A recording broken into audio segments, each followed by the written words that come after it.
Okay, it's about 12:04. Just want to thank you quickly for joining us today. My name is Jill Scarson. I am the Partner Success Leader for the Palace Project, and we're happy to have you here for this kind of back to school refresher session with Connecticut State Library. I'm joined today by Brad Bullis with the Connecticut State Library, as well as Tara Carpenter, who's our implementation manager for the Palace Project. Just a little bit of housekeeping. We do have a short presentation today, but really this is all about you and an opportunity to kind of hear what we are up to with Palace and with ECO, as well as ask questions. So we're pretty informal. If you have any questions during the course of the presentation, you're more than welcome to drop them in the chat. Tara is going to be monitoring that for us, or you can even raise your hand and unmute. Not that big of a deal. So with that, I'm going to share my screen really quickly.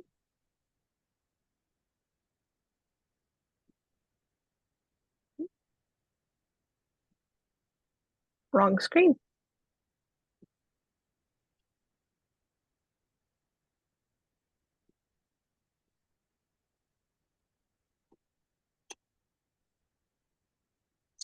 Tara, are you able to see that? Yep, I see it. Perfect. Thank you. Always a little bit of technical difficulties. Again, thank you for joining us. We're heading back to school with Palace and Connecticut State Library. So today, as I said, this is just a basic overview. We'll talk a little bit about the project history as well as the ecosystem. So what's involved with the Palace platform. We'll talk about what's in the EcoCT statewide shared collection, as well as the larger EcoCT program as a whole. I'll talk about some ongoing support and opportunities available to you as Palace partner libraries, as well as the benefits that are unique to Palace. And as I said, this is really about you. Really great opportunity to ask us any questions about the project, about our partnership with CSL, as well as where we kind of see things going into the future.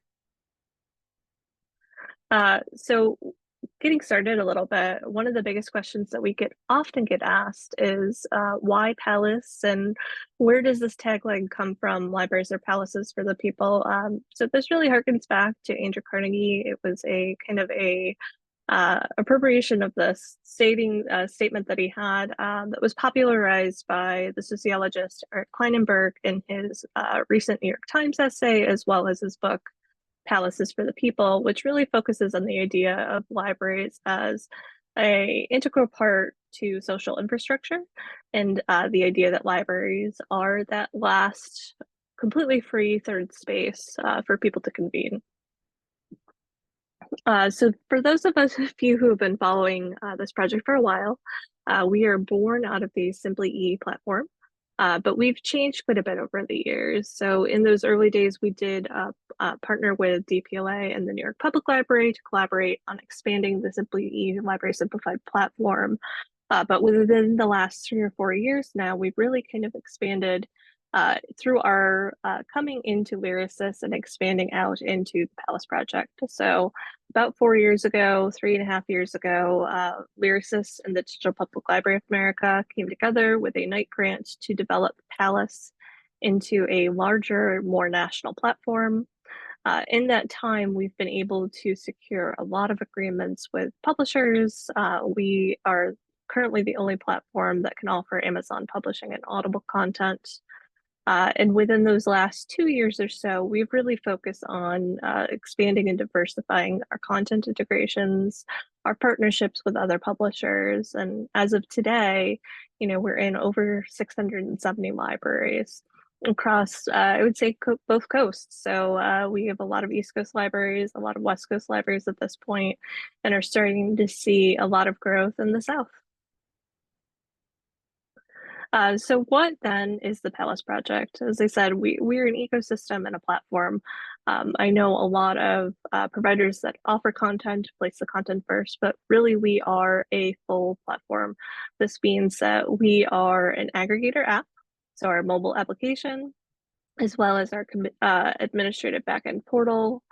We do offer a nonprofit marketplace. We are a nonprofit organization, so we do things a little bit differently in advocating for fair licensing on behalf of libraries. We also have an open bookshelf of about 20,000 titles right now, focusing on public domain titles, classics, and more that are free and open to anyone, regardless of whether or not their library partners with us.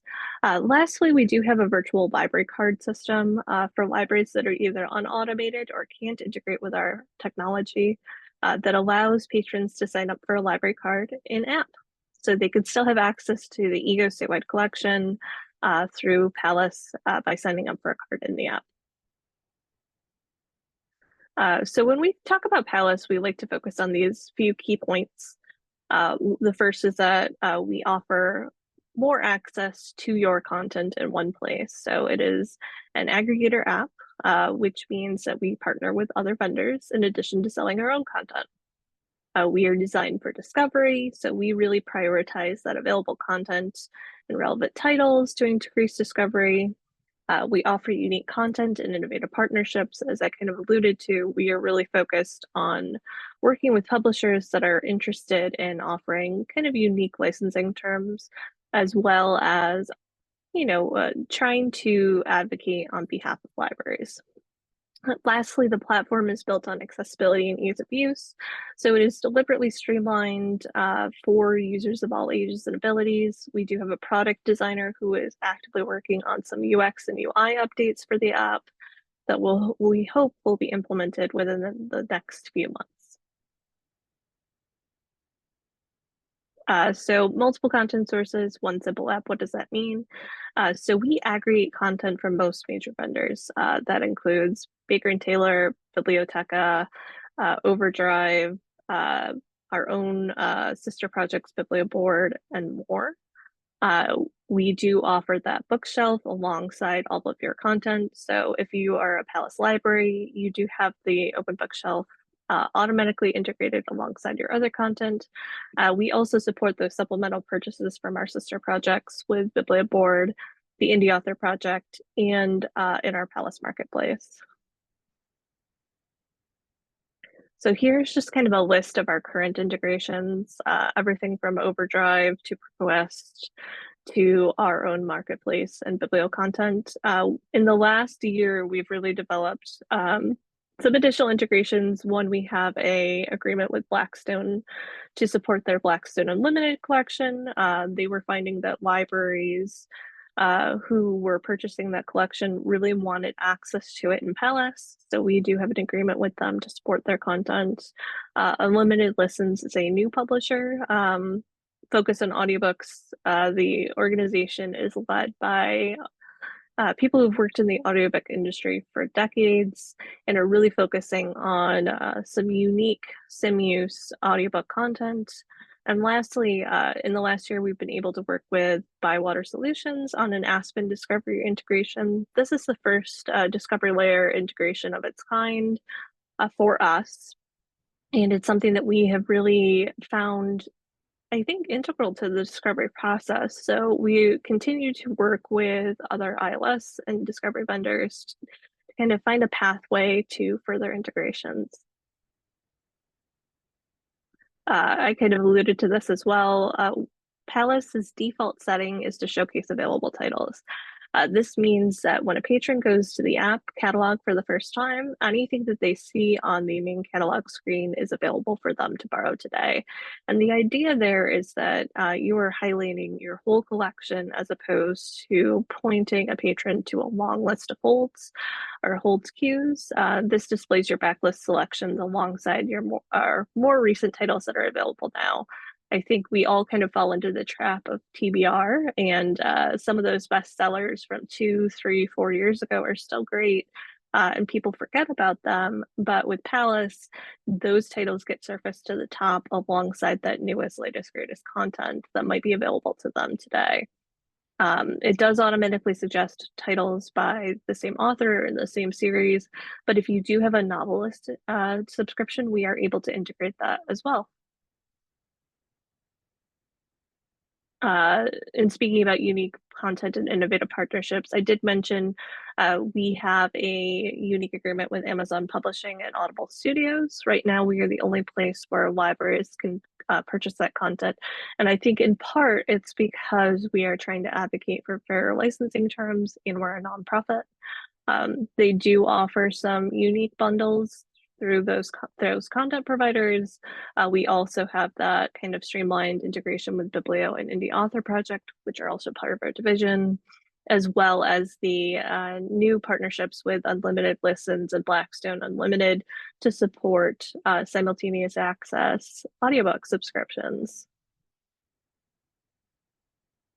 And with that, I'm going to hand things over to Brad to talk a little bit more about the Ego statewide shared collection and what's going on with the Ego program. All right, thanks so much, Jill. So first of all, thank you all for being here today, and thank you to Jill and Tara for presenting with us today. Lyrasis is a company that we work with that is a nonprofit, and so we don't really look at them as a vendor, we look at them as a partner, and so they have helped me build the collection that we do provide for you. So first of all, like, what do we have to offer? It's over 40,000 items. Baker and Taylor content is included. It's a little over 6,200 items. Biblioboard content, which is simultaneous use, perpetual ownership, is 1,300 plus titles. And then from the Palace Marketplace, which is really our main place for ordering titles for the Palace app, there's 7,150 items. And as Jill mentioned, there is the Palace Open Bookshelf, which is almost up to 26,000 items. So this is a really robust collection. It continues to grow. Overdrive content from your consortium or for your local library is included because, as Jill said, this is an app that is an aggregator. So we bring in other collections in addition to the Connecticut State Library collection. Next slide, please, Jill. So when we look at the areas of focus, we have basically these areas that are listed on this slide. Children and teen they're included in the Palace Project app, but there is also another program called the Ego CT Community Sharing Program. And that's where we buy content, and that's sent directly into the Destiny catalogs at schools here in Connecticut. But that content is also included in the Palace Project app, even though it's sort of a separate program under the heading of the Ego program. We purchase a lot of biography and memoir. We found that is one of the most popular subject areas for our patrons here in Connecticut.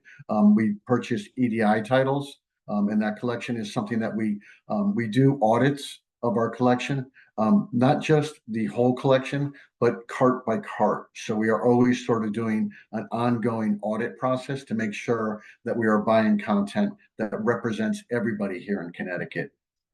There are professional development titles, and these are focused not just on these teachers and librarians here in the state, which we buy a lot of content specifically for, but also for anyone that is looking to develop their skills as they are either entering the job market or they want to improve their standing within the job market by seeking a new position.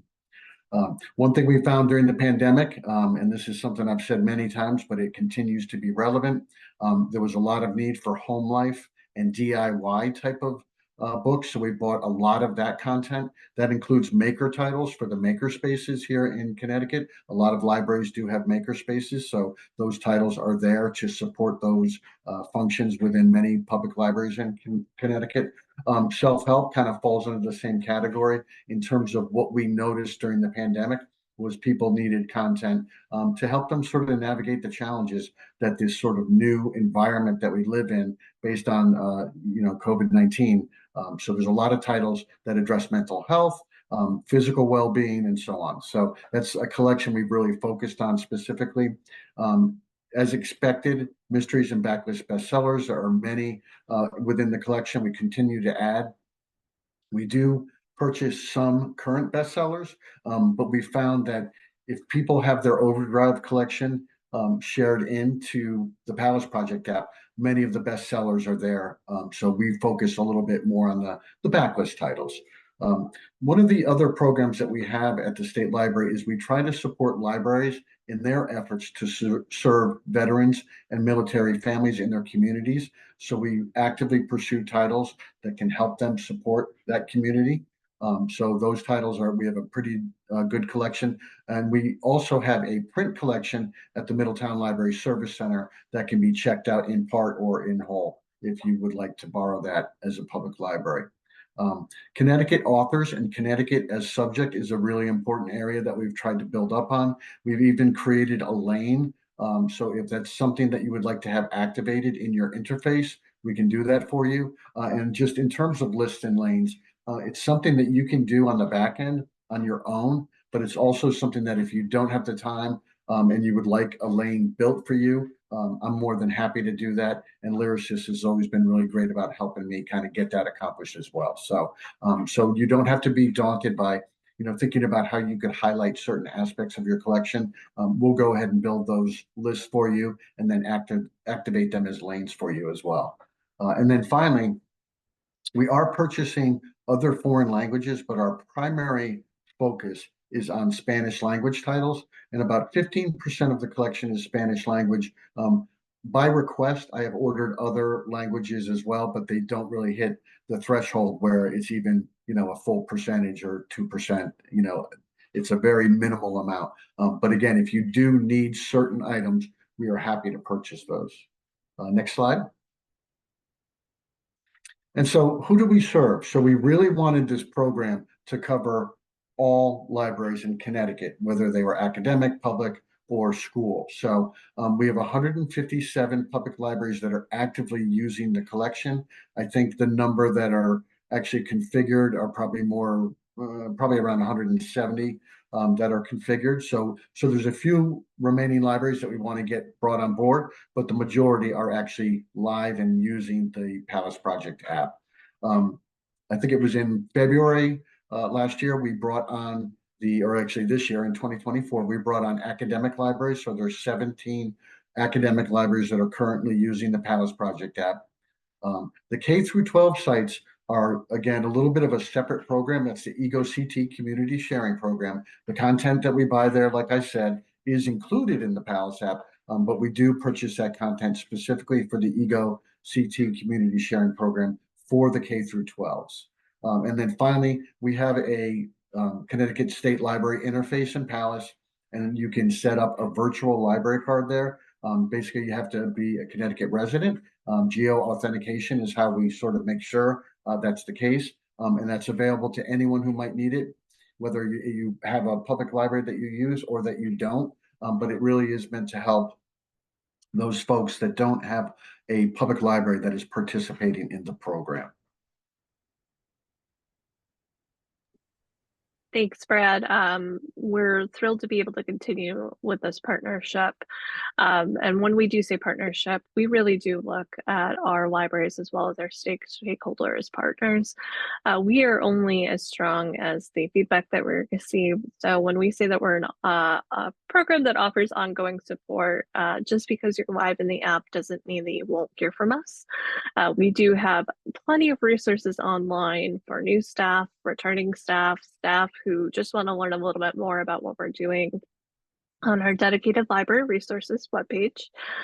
This is inclusive of digital assets and logos. We have training videos for patrons as well as staff in English and Spanish on our Palace Project YouTube page.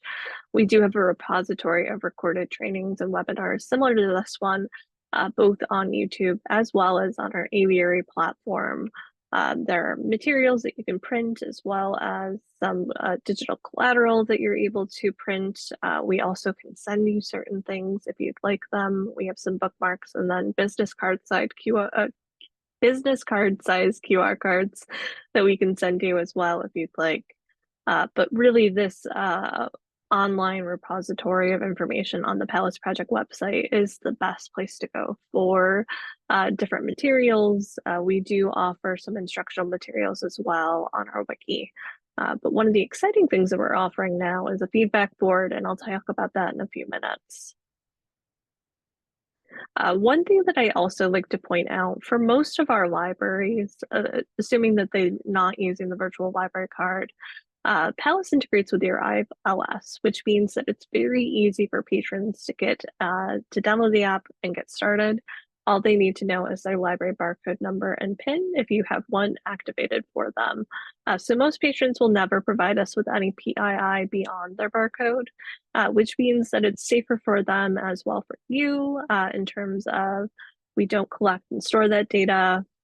But one of the things that we do offer is this getting started guide that's available on our library resources page. So this is just an example of some of the resources that we are able to offer you. These can be printed out. It is also available in Spanish, as well as I would say half a dozen other languages that have been translated through some of our staff members, as well as through the use of AI. Anything that's been AI translated has been noted as such in the native language. So if anyone comes to you and say, hey, this doesn't look great, just let us know and we're happy to work with them to get that information updated accordingly.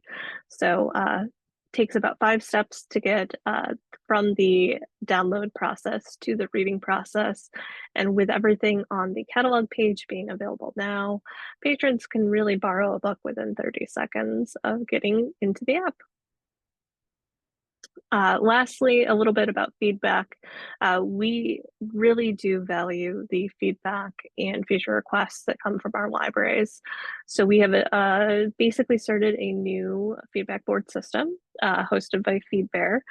This allows you to provide feedback and suggest new features to go on our Palace roadmap, which is also an open roadmap that you can find on our Wikipedia page. The more information that we get from libraries, from library partners, from users, the more that we, Tara and I, can advocate for future development with our team. So we meet with our engineers, I would say every couple months, to talk about what our priorities are for the coming quarter. Sometimes things change, but more often than not, we are kind of iteratively working on things. So if there are no, really bad bug fixes that need to happen, we can advocate for more resources. So the more feedback that we have on this board, if you really feel strongly about getting a wish list in Palace, definitely take a look at the feedback board and upvote that request there. The more data we have, the more likely we are to be able to advocate to get that on the roadmap. So just a couple quick things about talking points for patrons or users. We know that talking about a new app can be daunting, but there are a few different ways to talk about Palace that are quick and unique, kind of harkening back to those key points that we had. So some of the things that you can say is that Palace simplifies your browsing experience and your reading experience, that they're able to find exclusive content in the Palace app with fewer holds. A lot of that is coming from the Ego CT program. There's always something available for them to read in Palace because the discovery focuses on available content. Expanding beyond that, they can explore new to them titles with the Palace Project app. So even though it's a backlist title, doesn't make it any less valuable than the latest Kristen Hanna that has 150 holds on it. Palace is easy to use. It's deliberately streamlined, intended for new app users, people that are looking for something that's easy, non-native English speakers. We do offer some language support in the Spanish, French, German, and Italian, I believe. So if patrons have their devices set to those languages, that's the native language on their device, the interface in the app, so all of the instructions will appear and reflect in that language. You can easily adjust your reading experience in Palace to meet your needs. So there are some assistive technology compatibilities, as well as some adaptive things that you can do in app. And really, at the end of the day, this app is designed with new users in mind. So Jill? before we, yes. Oh, sorry. We have a What's question going in on? chat. I figured I would bring it up here. There's a question from Janice that asking about Kindle, if Palace is available to work on Kindles, and if not, will that ever change? I would love to say yes, but unfortunately right now we are still working with Amazon to get into their app store.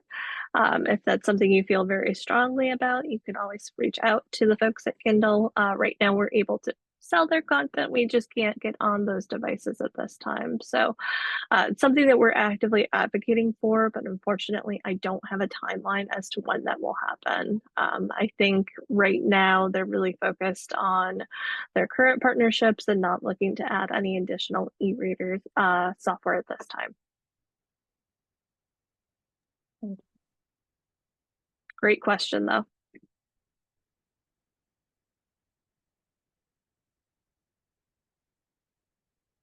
Are there any more questions, Tara? Nope, that's it for now, but I'll let you know if anything else comes up. Thank you so much. Um, so lastly, before we get into some links and resources that we'll share with the slides, why should your library use Palace? So harkening back to all of those talking points, it really is an easy app to use that's been streamlined, really aimed at new app rating users. So your power users will have just as much of an exciting experience as your new app users will. But it's not going to have every single little nuts and bolts additional feature or uh, likes or wish lists yet. But down the line, those are things that we are definitely considering. Um, Palace also offers more of your digital content in one place. We really find that aggregation is what makes us special. So we partner with vendors like Overdrive, Baker and Taylor, Cloud Library, BiblioBoard, Blackstone, Unlimited Listens, ProQuest, and more to make it so that it's one place for patrons to access that content. And really the idea there is to center the library. So it's not that they need to go to one app for one content provider and another for a different. They don't need to know that you're purchasing content from multiple providers. All they need to know is that they can find their library in the Palace app and access all of that content. Beyond that, we offer shared collection materials to expand your collection. This is the work that Brad and CSL have been doing with the Ego collection. This helps alleviate your holds queues by offering alternative content sources as well as featuring overlooked contents. And the best part about all of this is that it's free. This has already been paid for by Connecticut State Library. If your library is already implemented and already live in the app, all you really have to do is promote it to your patrons. So everything is there. The shared collection is constantly updated by Brad and his team. And it's really just a great opportunity for you to highlight more content in one place. And with that, I'm going to stop sharing my screen. We'll definitely send out these slides with all of our resources and contact information. We do have some links here for our marketplace as well as that library resources page that I said. We do have a dedicated support team for technical support. So if you hear from a patron that they're having a problem with the app, contact us at support@thepalaceproject.org and we can open a ticket on their behalf. But again, I'll stop sharing my screen now and we can answer some questions. All right, we've got some questions in the chat. Awesome. So, question number 1. We would love to include statistics on the use of the Palace app in our library's reports. How do we find stats? Also, how do we distinguish the stats between Overdrive and everything else on Palace? Because we get our Overdrive stats from the Overdrive marketplace. Yeah, so we have a backend collection manager that any library or librarian on your staff that would like to have access to just needs to contact us to set up an account. That provides all of the circulation statistics, and there is an option to sort that by distributor. So right now we offer a very bare bones CSV, but we do have a new dashboard that should be coming soon. We've been working on refining the reports and are waiting on some engineering work to embed that into the platform. So Dorothy, if you want to reach out to us at the support email address, we can set you up with an account if you don't have one already. If you do, I'll just refresh your password and get you that contact information. As for how to distinguish the stats between Overdrive stats and everything else on Palace, by sorting by distributor, you can subtract that out. And that you'll still see the information in there that allows you to see which of your Overdrive statistics are originating in Palace, but you would basically just subtract these out of the overall statistical reporting. And then one other thing I'd like to add is in terms of the numbers for Palace, they are included in the State Library annual survey for the annual report. So as you go through, that number will be populated automatically for the last fiscal year. That's one step that you don't have to worry about, and you can go there to actually find those numbers. You can also reach out to me anytime, and I can run a quick report for you and get those numbers for you as well. Thanks, Brad. Okay, next question. I receive a message on my Android smartphone that Palace Project is not fully compatible with Android. Is this update in the queue? So Nicole, I'll take this one. It should be fully compatible with Android. So I would ask you if you could take like a screenshot of what you're seeing and send it to our support email so our team can take a look at it. Because you should be able to download the Palace project from the App Store and like access your library in there. Hi, Tara. This is Hi. Nicole. Yes, I can download it. The pop-up screen is so fast, there's no way I can take it. And I don't know whether it's because I'm a particular Samsung or it's not with Samsung or something, but it is not working properly. And it doesn't work properly with my Android. I have a lot of problems with playback, chapters not doing things. I've got a lot of problems with my Okay. Android phone. So, yeah, if you can email the support email, because we'll ask you like for your device model. It could be, is it an older device? Or is 2 it years. 2 years? So not that old. I would say, yeah, if we can get more details, we can try to simulate it. We have a software called Browser Stack where we can simulate devices. So we can test if we get all those details, and then I can Okay. like help you with that. Could you put that in the chat so I can just put Yeah. it in my thing? That would, thank you very much. Absolutely.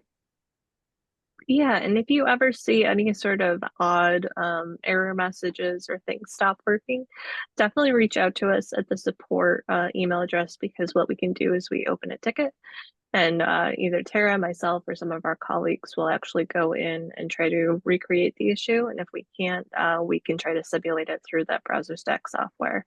So every time we hear from you or from your staff, somebody does do a little bit of an investigation. We are a small team, but we are still at the point where we can kind of do that one-on-one support. There are some basic troubleshooting things that we can recommend. Sometimes it's as simple as either deleting and reinstalling the app or logging out and logging back in. But if you're continually running into issues, we're absolutely happy to do further investigation. Yeah. So I just put in some of the things that we'll look for, Nicole. So yeah, you could just copy and paste that stuff, or we can start the convo and I'll send it again. Okay, thank you, everyone. Next question. Some possibly quite a few libraries also offer Libby as an option, and people seem to be more familiar with Libby. Is it a competitor? Does it have options that Palace does not? So I think this is a really great question because we get asked about it a lot. We are both apps and we both offer content. But I think the thing here about Palace is, one, we're a nonprofit, and two, we're really focused on that aggregation. So we partner with Overdrive to be able to support their content in the Palace Project app, alongside content from other distributors that you're purchasing from. The only major content distributor that we're not partnered with right now is Hoopla. We've tried having that conversation. They're not interested yet. So if you are an avid Hoopla user and would like to see Hoopla in Palace, definitely reach out to Hoopla, your Hoopla rep or the Hoopla support, and advocate for that. It's on our feedback board. We are trying, we're just not there yet. But as far as any of those other vendors go, as an aggregator app, it really is incumbent on us to make that content available alongside everything else in your collection. So I wouldn't say that we're necessarily competitors. I think we're partners in a certain sense, but we are in this unique position of also being a content provider. But when I say we think of platform first, we are really advocating for you in that we can make that content available alongside the ego content that's been purchased by the Connecticut State Library, as well as other content sources that you're sourcing from. So that idea of one place to go, really centering the library and kind of making it so that patrons don't necessarily need to know where you're sourcing that content, just that it's available to them from the library. Yeah, and the only thing I'll add to that is just, if you go into Libby and you look and you see there's an extraordinary hold on a title, sometimes when you go to Palace, you'll find the state library has purchased that title and there's not a long wait for it, or it might even be readily available. And I do monitor holds to try to make sure that, if something is super popular, we can get extra copies. And the nice thing about the Palace Manager, or rather the Palace collection that we purchase from for the Palace Marketplace, when I go in there, there's sometimes are licensing options that allow me to buy multiple copies that are simultaneous use, and then you can get access to the titles in a quicker manner. So that's one of the nice benefits of Palace, is that you may find that something is there and available that's not available in Libby at that time. Yes, indeed. Thank you, Brad. Okay, so a follow-up question to the stats. So the Overdrive stats would only be the ones checked out via the Palace app? The ones that we report on are only Overdrive statistics in which the Overdrive title loan or hold originated in Palace.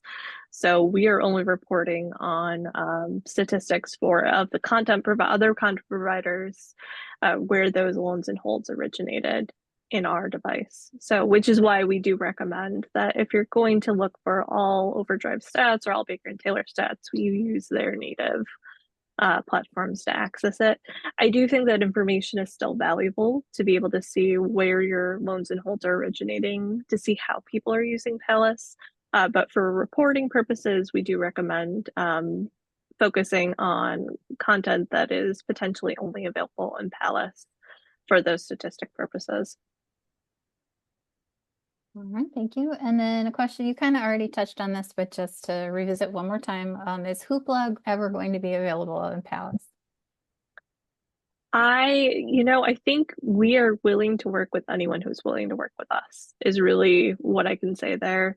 We do have a director of business development that manages all of our relationships with other vendors. I can tell you that we are actively pursuing different types of content from other vendors. We don't currently support Overdrive magazines, which is unfortunate. It's a proprietary format and something that they're just not willing to offer us right now. So we are looking at some magazine vendors, maybe some comic vendors down the line. I think the other thing about Hoopla to consider is that we don't currently offer streaming on our device. So there would be some additional development work on our end to be able to support video. It's definitely something that we have on the roadmap, but it's way, way down the line. So I think if Hoopla came to us tomorrow and said, hey, we're really interested in working with you, there would be some development work, but we'd absolutely consider that. But again, if you really feel passionately about getting Hoopla and Palace, reach out to your Hoopla rep and let them know. I think sometimes we don't realize how much power we have with vendors. I can't speak for other vendors, but we are a community-driven platform. So if you come to us and say, hey, we really feel passionately about this, we really want this for Palace, it's always something that we're going to consider and talk through as a team. And if we are capable of doing that, we will try to prioritize it.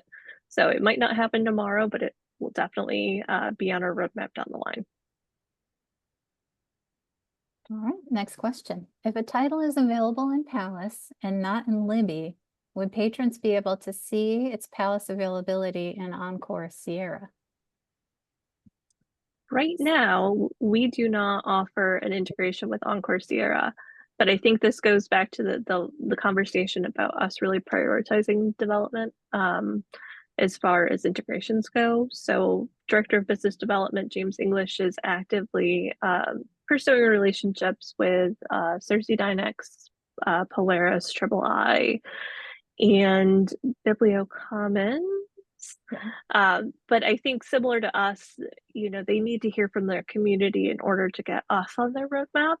So if you do feel strongly about having us in Encore and Sierra, reach out to your ILS and Discovery provider, because they might be able to provide you with a little bit more information about how to get us on their development roadmap.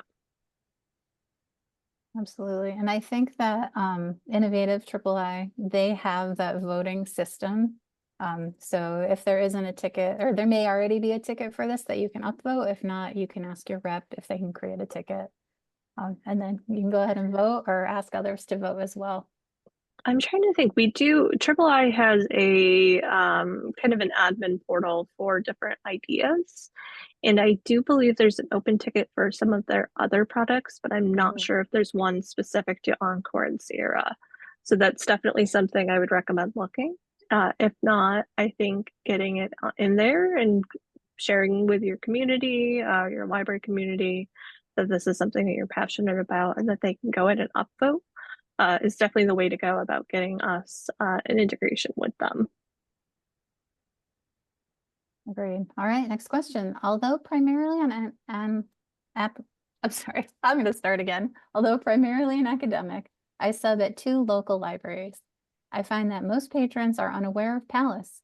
I'm happy to enlighten them, but sad that Palace is not being promoted. So I'll let Jill take this in a sec, but I just want to say, Janice, if you let us know, you can send an email the library is not promoting. We can send them collateral, we can send them bookmarks, QR code cards, or we can schedule a meeting training with library staff, because sometimes there's turnover since we started Palace a few years ago. So current staff may not have been there when we started, you know, with the first steps. So yeah, those are my thoughts, but Jill, please. How do you feel? Yeah, I think you hit on one of the biggest challenges of my role and Tara's roles in a lot of ways, getting to that point, because I think in a lot of ways, people do get frustrated that there are all of these different apps. And I think what we're doing is really special and very library focused. So I think for those of us that partner with us that are interested in trying something new, it's definitely something that they, can promote. That said, we do have a lot of resources that are available for libraries in terms of staff education, as well as some resources that they can print out for patrons or embed on their website. But really, it is incumbent on the libraries to kind of get out there and promote. I know that Brad and his colleagues at Connecticut State Library are doing a ton of work to make sure that libraries are aware of what's available in the collection, that it's constantly updated. I know that he updates your listserv regularly and newsletters so that people know. I think it's just a matter of we're new and we're a small team, so we're not necessarily going to have that marketing and branding reach that companies like Overdrive have. And it really is in a lot of ways a grassroots campaign. So coming to webinars like this and getting excited about it, bringing it back to your colleagues and say, hey, we have this, why aren't we promoting it? What can we do? Is definitely a start of a conversation. That said, I'm here as a resource. I'm happy to meet with staff to provide either some oversight or training or talk through ideas. We do have a lot of libraries in other states that are actively promoting or have projects that they're running in support of Palace. Our colleagues in California and Georgia both recently completed some collection development grants. In Georgia, all of the libraries that signed on were able to do a little bit of collection building, so they're promoting that as part of it. In California, there's some matching grants available, so libraries basically present a project and do some specialized collection development, and they'll promote on social media. They'll do some custom lists and lanes in the app. And as Brad mentioned, we're happy to help you either learn how to do those lists and lanes yourself, or we can help you through the process. We can do some shared lists with the statewide collection that makes it easy as possible to kind of highlight some of the unique aspects of what's in the collection. So there are a lot of things that we can do. And I think, it's really just, we're in that early stage. We've been around for a few years, but we're still kind of like a baby app in a lot of ways, and still working on that brand recognition. So Janice, if you ever have any ideas of what we could be doing better or how we could help you promote Palace in the libraries that you work with, definitely reach out and let us know. Yeah, and I'll just add, in terms of, I managed public services at a public library for a decade or so. And, it was always a challenge sometimes to make sure that the public services staff was pushing out the resources that were available other than the book that was on the shelf, and handing someone a Dewey number. A nice thing to be able to do is to encourage staff, whether it's your colleagues or staff that report to you, to download the app and try to get familiar with it so that when patrons do come up with a question, they're kind of equipped to handle that question. And that actually allows for the app to get pushed out to your patrons. So that's a bit of promotion as well. But again, Lyrasis has all sorts of promotional materials, both in print and digital format, that are ready to be delivered to you. So please take advantage of that as well. Okay, next question. Is there a website I can go to as opposed to using my phone with the app to log into our Palace account or interface to search our catalog for patrons when I'm working at the front desk? I had a hard time finding one in the past. exciting news. This is currently in development. I think, again, when it comes to this idea of being a nascent app with a very small team, sometimes that means that it takes a little bit longer to develop different things. So one of the biggest focuses that we have right now beyond discovery in the terms of getting those catalog and discovery integrations is the development of our own web catalog. So I can tell you that we just had a meeting, I would say 2 weeks ago, to discuss what that kind of first step is to get this live and available. We do have a beta or kind of a beta version available for some of our academic partners that are using it as an academic aspect, but we're going to be refining it so that it's usable and understandable for public library partners, and really focusing on the needs of public library patrons. So that is coming. I can say it's in the early phases of some development work. Once we have something for libraries to look at, if you're interested, let us know. We'll definitely have some libraries that we want to work with to kind of pilot this for us as we start to launch things out. I agree. Yeah, that's great. I was going to mention too, the testers. We'll need some testers coming up. So anyone who's curious, like, please reach out, and we'll probably put it maybe in our next newsletter that I'll call for testers to help. But I also wanted to mention, for now, you can also use your collection manager, like catalog screen, to show patrons. So if you have a login to your collection manager and you pull that up, that's going to mirror the app, so you can show them materials. You can't really like check out that way, but just for like a showing kind of teaching tool, that's definitely a way you could do it for now without a web catalog. All right, scrolling down here. Okay, hold on. Are there limits to the number of reservations or requests or concurrent reads per month, etc.? So Barbara, yes, there are. So here's the thing. Palace is an aggregator app, which means that we are using and connecting feeds from all different vendors, and they are coming from different sources that have different rules. So content that Brad might have purchased for the Connecticut State Library shared collection will have different limits than, say, potentially your library's Overdrive collection or your Palace Marketplace content or any other collection. So we inherit any kind of settings that the library sets. So if you know that your library said there's a 14-day checkout period and you can only check out 5 books and 3 holds, Palace will honor that too for any of your content. For content that Brad purchased, Brad, you might know off the top of your head, we might have to like look this up, but Brad will have worked with the vendors to set those limits. And then for, Palace Bookshelf open content, there are no limits because that's open access. So really you never have to return those items. They're never due. So anything like that, anything with a perpetual use, simultaneous use license, you don't have to really worry about due dates. But maybe I'll pass over to Brad if you have any insight. If not, I can dig these numbers out and share them with the group. No, I'll just go over what we have. So for Baker and Taylor, there's a limit of 3 checkouts at a time. You can have up to 5 holds. The loan period is 21 days. Biblioboard, there are no limits. Obviously, the open bookshelf, as Tara said, there's no limits. You never have to return those at all, actually. So, and then the Palace Marketplace, we don't have a limit on checkouts or holds. We do have a loan period of 21 days for each item. That's a really great opportunity. So patrons aren't necessarily going to be getting anything more from any one vendor than they'd already be getting, but it is more in one place. So they may see more books on their shelf than they would on any single one of the apps, but it is still going to follow through with the same loan and hold limitations that they would have in those other platforms.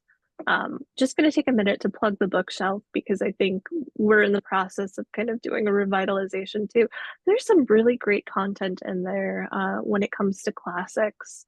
And I know that vendors will often still try to sell public domain titles, but these are all STEM-use ebooks. So if you have a reading club that wants to do a read along for Pride and Prejudice and wants to compare and contrast the 1990s miniseries along with the 2005 video and read the book, they can do that in Palace. And there are no limits. The book stays on their shelf indefinitely unless they remove it. It's available completely free to anyone who downloads the app.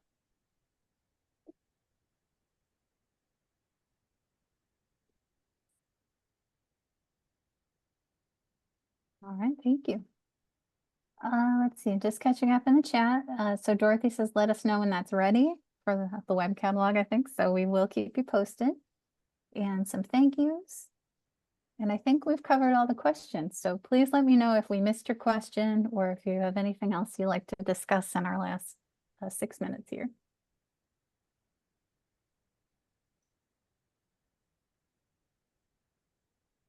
I'm actually just going to drop my email in the chat as well.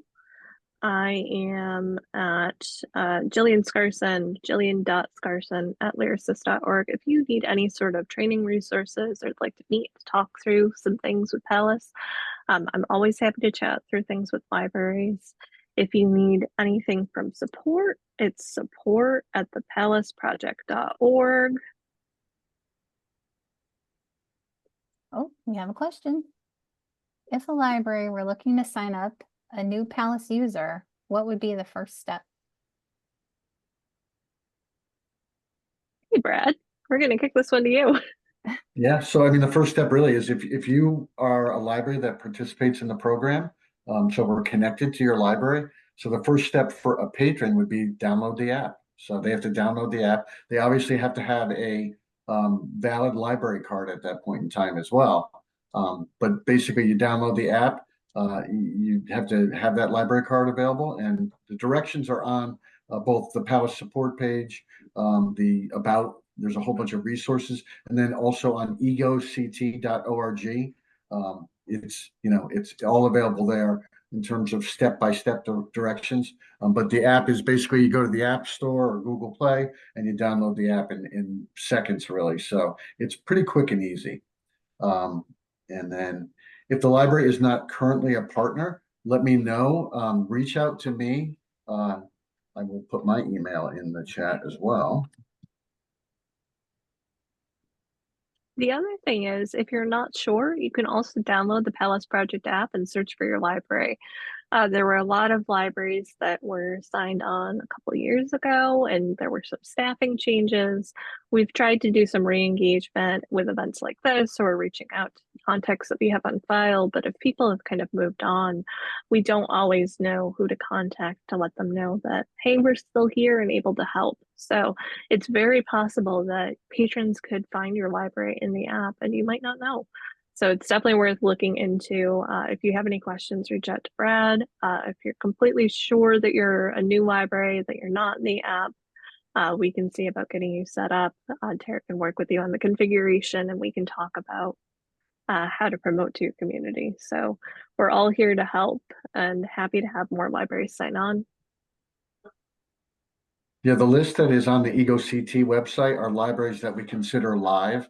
So it means that there's been some engagement with the app, but there are other libraries that have been built, but they haven't really taken advantage of it. So we don't count them as live because they're not engaging with the app and they're not sharing it with their patrons. So if you think that you are not live, check again with me because you may be.